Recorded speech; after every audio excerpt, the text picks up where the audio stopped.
We're going to start with the U.S. press. We're going to take 2 from the U.S. We'll take 2 from international, and then we'll go from there depending on the secretary. So let us start with. Now hold on, John. Sir, I'm going to talk first. Roger that. It is great to be here at NATO with 31 allies, also with my wife Jenny, who's been meeting with families of U.S. troops both here in Germany, and we're heading to Poland right after this as well. That's what this is all about for me, for President Trump, and the Defense Department. I also want to express a special thanks to the Secretary General, Secretary General Ruta, for your boldness, for your friendship, for your leadership, and most especially for your urgency of the matter at hand, which is great to see from the leader of NATO. Look forward to working very closely with him and his team. And before we're talking about what we've done at the ministerial, I want to reaffirm a few things from this podium. First, as we see it, NATO's strategic objectives are to prevent great power conflict in Europe, deter nuclear and non-nuclear aggression, and defeat threats to treaty allies should deterrence fail. Second, the U.S. is committed to building a stronger, more lethal NATO. However, we must ensure that European and Canadian commitment to Article 3 of this treaty is just as strong.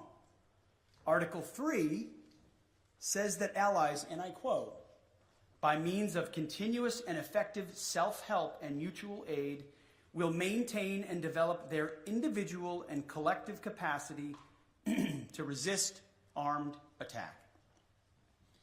Leaders of our European allies should take primary responsibility for defense of the continent, which means security ownership by all allies, guided by a clear understanding of strategic realities, and it's an imperative given the strategic realities that we face. And that begins with increasing defense spending. 2% is a start, as President Trump has said, but it's not enough. Nor is 3%, nor is 4%, more like 5%. Real investment, real urgency. We can talk all we want about values. Values are important. But you can't shoot values. You can't shoot flags, and you can't shoot strong speeches. There is no replacement for hard power. As much as we may not want to like the world we live in some cases, there's nothing like hard power. It should be obvious that increasing allied European defense spending is critical, as the President of the United States has said. Also critical is expanding our defense industrial base capacity on both sides of the Atlantic. Our dollars, our euros, our pounds must become real capabilities. The U.S. is fully committed under President Trump's leadership to pursue these objectives in the face of today's threats. Yesterday, I had a chance to attend the Ukraine Defense Contact Group. Today, participated in both the NATO Ministerial and the Ukraine Council. In both, we discussed Russia's war of aggression against Ukraine. I had the chance to brief allies on President Trump's top priority, a diplomatic, peaceful end to this war, as quickly as possible, in a manner that creates enduring and durable peace. The American Defense Department fully supports the efforts of the Trump administration. And we look to allies to support this important work with leading on Ukraine security assistance now through increased contributions and greater ownership of future security assistance to Ukraine. To that end, I want to thank my UK counterpart, Defense Secretary John Healey, for hosting this Ukraine Defense Contact Group and for his leadership on support of Ukraine. President Trump gave me a clear mission: achieve peace through strength, as well as put America first. Our people, our taxpayers, our borders, and our security. We are doing this by reviving the warrior ethos, rebuilding our military, and reestablishing deterrence. NATO should pursue these goals as well. NATO is a great alliance, the most successful defense alliance in history. But to endure for the future, our partners must do far more for Europe's defense. We must make NATO great again. It begins with defense spending, but must also include reviving the transatlantic defense industrial base, rapidly fielding emerging technologies, prioritizing readiness and lethality, and establishing real deterrence. Finally, I want to close with this. After World War II, first General and then President Eisenhower was one of NATO's strongest supporters. He believed in a strong relationship with Europe. However, by the end of Eisenhower's presidency, even he was concerned that Europe was not shouldering enough of its own defense, nearly making, in Eisenhower's words, quote, a sucker out of Uncle Sam. Well, like President Eisenhower, this administration believes in alliances, deeply believes in alliances. But make no mistake, President Trump will not allow anyone to turn Uncle Sam into Uncle Sucker. Thank you, and we're glad to take some questions. Thanks very much. Let's start with the U.S. traveling TV pool with Liz for them.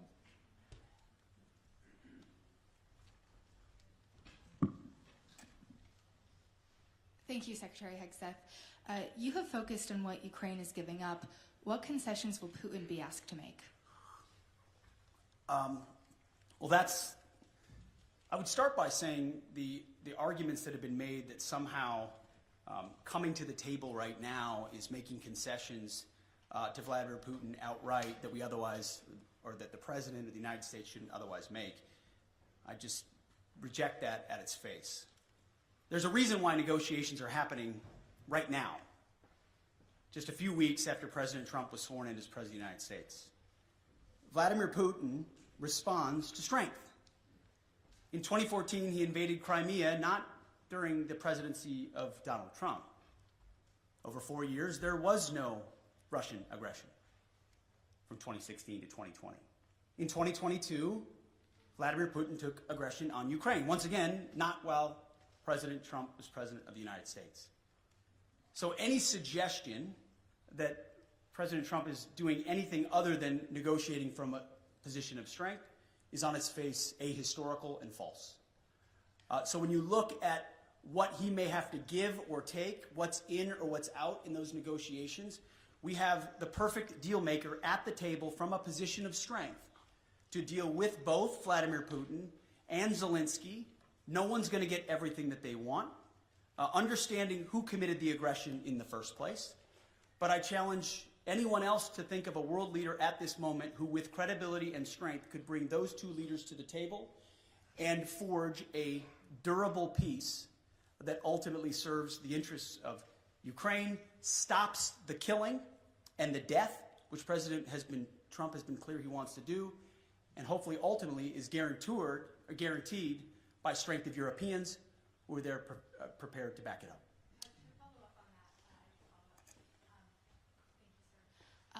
Why not invoke Article 5 then for the NATO peacekeeping forces that could potentially be deployed? How does that deter President Putin? Well, I would say, I want to be clear about something as it pertains to NATO membership not being realistic outcome for negotiations. That's something that was stated as part of my remarks here, as part of a coordination with how we're executing these ongoing negotiations, which are led by President Trump. All of that said, these negotiations are led by President Trump. Everything is on the table in his conversations with Vladimir Putin and Zelensky. What he decides to allow or not allow is at the purview of the leader of the free world, of President Trump. So I'm not going to stand at this podium and declare what President Trump will do or won't do, what will be in or what will be out, what concessions will be made or what concessions are not made. I can look, as our team has, of what's realistic, likely on an outcome. I think realism is an important part of the conversation that hasn't existed enough inside conversations amongst friends. But simply pointing out realism, like the borders won't be rolled back to what everybody would like them to be in 2014, is not a concession to Vladimir Putin. It's a recognition of hard power realities on the ground after a lot of investment and sacrifice, first by the Ukrainians and then by allies, and then a realization that a negotiated peace is going to be some sort of demarcation that neither side wants. But it's not my job as the Secretary of Defense to define the parameters of the President of the United States as he leads some of the most complex and consequential negotiations in the world.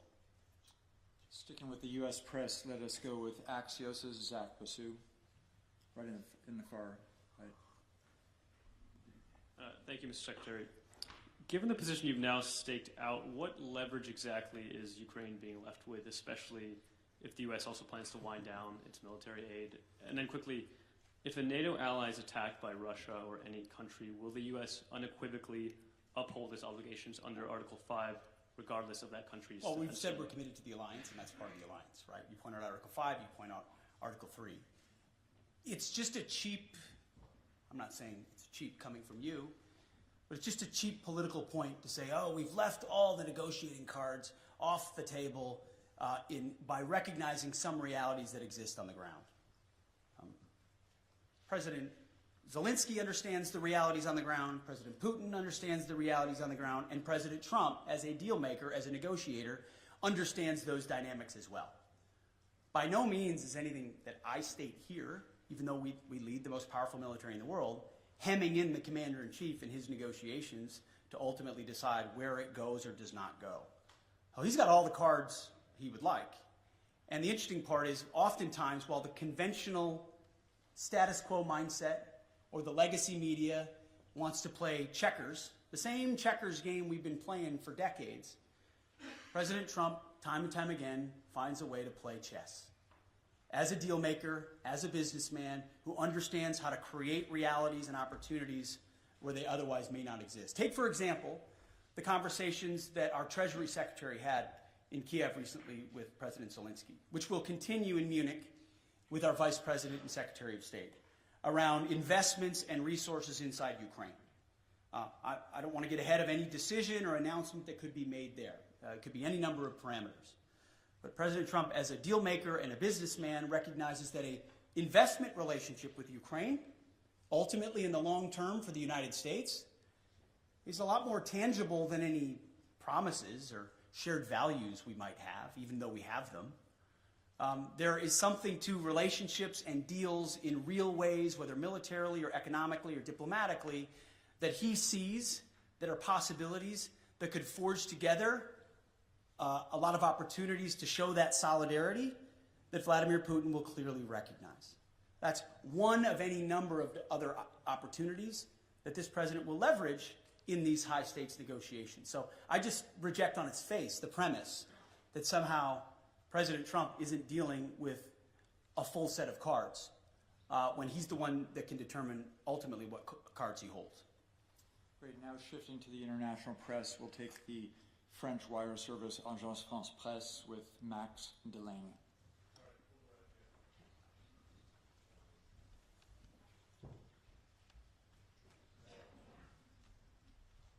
Thank you very much. Secretary of Defense, you've spoken about trying to force both Putin and Zelensky to the table. Can you give a guarantee that no deal will be forced on Ukraine that they do not want to accept, and also that you will include Europe in the negotiations about an issue that concerns European security? And can you tell us whether the US will continue to supply arms to Ukraine during any negotiations? Well, to the first part of your question, that's not ultimately my decision. The President will lead these negotiations alongside our Secretary of State, our National Security Advisor, and numerous other officials that will be involved. And ultimately, we've played our role in talking to our NATO allies about what that would look like. President Trump, I want to point out, I've got the truths right here that he posted, called both, in case we missed it, Vladimir Putin and President Zelensky. Called them both. Any negotiation that's had will be had with both. I also am very encouraged by what the Secretary General has said here. Clearly attuned to the realities of the moment, the need for peace, and that the NATO alliance and European members will play a role in that. Ultimately, President Trump speaking to those two countries is central to the deal being made, but it affects a lot of people, of course. So I'm not going to be involved in those intimate diplomatic negotiations. That's for the pros atop the Trump administration who do diplomacy and negotiations. Ultimately, as security assistance, we have continued to provide what has been allocated. I think it would be fair to say that things like future funding, either less or more, could be on the table in negotiations as well. Whatever the president determines is the most robust carrot or stick on either side to induce a durable peace, understanding, obviously, the motivations that Vladimir Putin has had on Ukraine for quite some time. Thank you. We'll have a second international press outlet. We'll go with the German paper Frankfurter Allgemeine Zeitung with Dr. Thomas Kuschka. Thanks a lot, Thomas Kuschka, Frankfurter Allgemeine Zeitung. Good afternoon. Mr. Secretary, 2 questions, please. The first one regarding the new defense investment pledge.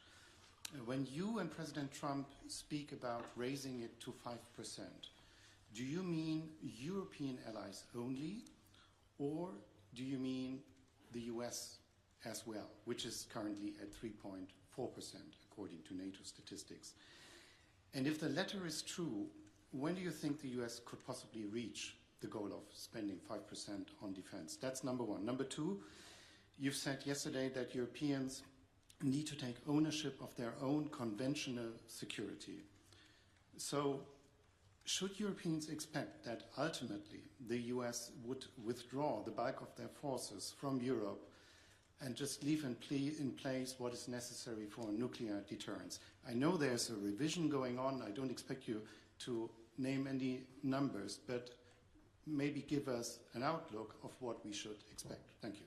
Thank you. I think nobody can or should contest the extent of America's willingness to invest in national security.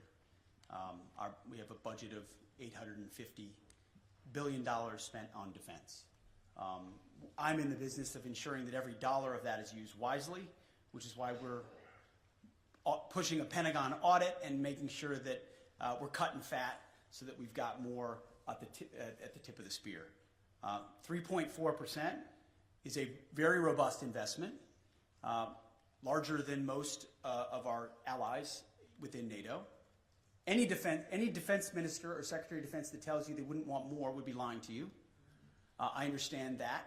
Ultimately, we have our own budgetary considerations to be had, but I don't think an unwillingness of NATO allies to invest in their own defense spending can be dismissed away by trying to point at the $900 billion that America has invested around the globe to include the NATO alliance and saying that's not enough. So ultimately, we are very much committed to the NATO alliance and to our allies, but without burden sharing, without creating the right set of incentives for European countries to invest, then we would be forced to attempt to be everywhere for everybody all the time, which in a world of fiscal restraints is, again, to get back to that word reality, just not reality.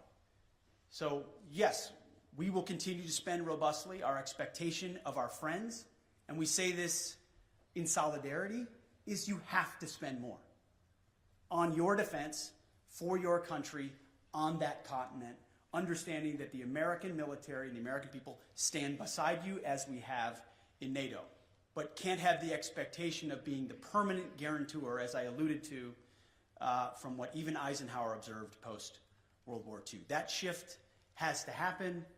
The peace dividend has to end.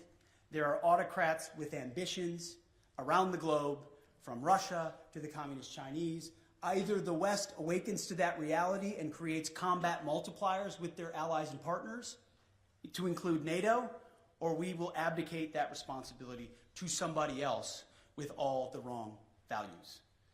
You mentioned Europe. We have not said in any way that we're abandoning our allies in Europe. There have been no decisions based on troop levels. Again, that's a discussion to be had by the Commander-in-Chief in these high-stakes negotiations. And that would most likely come later on. But there is a recognition that the ambitions of the communist Chinese are a threat to free people everywhere, to include America's interests in the Pacific. And it makes a lot of sense, just in a common sense way, to use our comparative advantages. European countries spending here in defense of this continent, in defense of allies here, against an aggressor on this continent with ambitions. That strikes me as the right place to invest. And I don't say that in a condescending way. I say that in a common sense, practical way. Investing in defense on the continent makes sense. We support that as well. It also makes sense comparatively and geographically for the United States, along with allies in the Pacific, like Japan and South Korea and the Philippines and Australia and others, to also invest in allies and partners and capabilities in the Pacific to project power there in service of deterrence. That deterrent effect in the Pacific is one that really can only be led by the United States. We wish we could lead everywhere at all times. We will stand in solidarity with allies and partners and encourage everyone to invest in order to have force multiplication of what we represent, but it requires realistic conversations. Those with disingenuous motives in the media, I don't mean to look at you, just saying anyone that suggests its abandonment are trying to drive a wedge between allies that does not exist. We are committed to that NATO alliance. We understand the importance of that partnership, but it can't endure on the status quo forever in light of the threats we face and fiscal realities. Europe has to spend more. NATO has to spend more, has to invest more, and we're very encouraged by what the Secretary General has said. And frankly, behind closed doors, what a lot of our allies have said as well, acknowledging that reality. And that's why when I say make NATO great again, it's what President Trump set out to do in 2017. The press said President Trump is abandoning NATO. He's turning his back on our NATO allies. That's what the headlines read in 2017 and 2018. What actually happened? That tough conversation created even more investment to the point where now almost every NATO country is meeting the 2% goal that was said to be egregious when he first said it. Now European countries are stepping up, and President Trump continues to ring the alarm bell that even more investment is required considering where we are. So suggestions of abandonment otherwise continue to be disingenuous, and we are proud to be part of this alliance and stand by it. Sir, I'll take a couple more. Sure. Why don't we take one from a U.S. outlet and one from an international outlet? With the U.S. outlet, pardon me, sir, what we're going to take from the U.S. is Logan Rattick from Newsmax, please. Mr. Secretary, you talked about expanding the defense industrial base and also expediting foreign military sales. Can you expand on that a little bit and how important that is to NATO? Well, one of the self-evident conclusions of the war in Ukraine was the underinvestment that both the European continent and America has had, unfortunately, in the defense industrial base. The ability to produce munitions, emerging technologies, rapidly and field them was a blind spot exposed through the aggression against Ukraine. Ukraine has responded to that, as we've had a chance to listen to a great deal. Europe is responding to that, and so is America. We have to do more to ensure, whether you call it the arsenal for democracy or defending the free world, if America can't build and export and build and provide rapid capabilities because we're too stale or static or bureaucratic or the Pentagon is bloated, then we're not able to field the systems we need in the future. So deep and dramatic reforms are coming at the Defense Department with the leadership of President Trump to ensure that we're investing robustly in our defense industrial base. A great example is shipbuilding. We need to vastly increase our ability to build ships and submarines, not just for ourselves, but to honor obligations to our allies as well. And we will do that. Foreign military sales is another thing I mentioned this morning with the Secretary General. We have, for a long time, been the country, by, with, and through, that our allies are able to supply major platforms and weapon systems like the F-35 and the Patriots and others. Whatever the system is, we need to reform that process so it's quicker. So a request today isn't delivered 7 years from now, but 3 years from now with less red tape and with the most efficient and effective technology possible. We hear that from our allies, and that's part of being a good faith partner, is we're going to invest in our defense industrial base. We're going to make sure foreign military sales are as rapid as possible, which again is a force multiplier for American power, which is something we want to do in a contested world. For our final question, we'll go to an international outlet, the Japanese service NHK, with Tsuchiyo Sugita, please. Sachio from NHK, the Japanese TV station. Thank you very much. I'd like to ask about China. As you mentioned that the U.S. will be prioritizing in deterring China. What role will you be expecting Japan and IP4 countries to play in this context? Sure. I mean, first of all, I would point out that President Trump has expressed a strong relationship with Xi Jinping. We don't have an inevitable desire to clash with China. There's a recognition that there are divergent interests which lead to a need for strength on the American side to ensure our interests are advanced, and that ultimately any aggression is deterred. That's a real thing, but we don't feel like conflict is inevitable and certainly don't seek conflict with China, and that's why President Trump has that good relationship with Xi Jinping. But it was prudent for us to work with allies and partners in the Pacific to ensure that that deterrence, hard power deterrence, not just reputational, but reality, exists. And that's why a lot of my first phone calls as Secretary of Defense were to Pacific allies, to Australia, to Japan, to South Korea, to the Philippines, and others, and will continue, because that, just as this alliance in Europe is critical, working by, with, and through allies and partners in that region who understand the reality of the ascendant Chinese threat will be critical. It can't be America alone. It won't be America alone if we are to deter that. So it is a focus. I've articulated that from day one. America achieves strength, whether it's in peace through the Ukrainian conflict or deterring it in the Pacific through strength. There's a reason why Donald Trump emphasizes peace through strength at every moment. My job alone as the Secretary of Defense is to ensure he has the strongest, most capable, most lethal military possible. Heaven forbid we have to use it. It's meant and built for deterrence. But if we have to, we can close with and destroy our enemies and bring our men and women home with success as quickly as possible.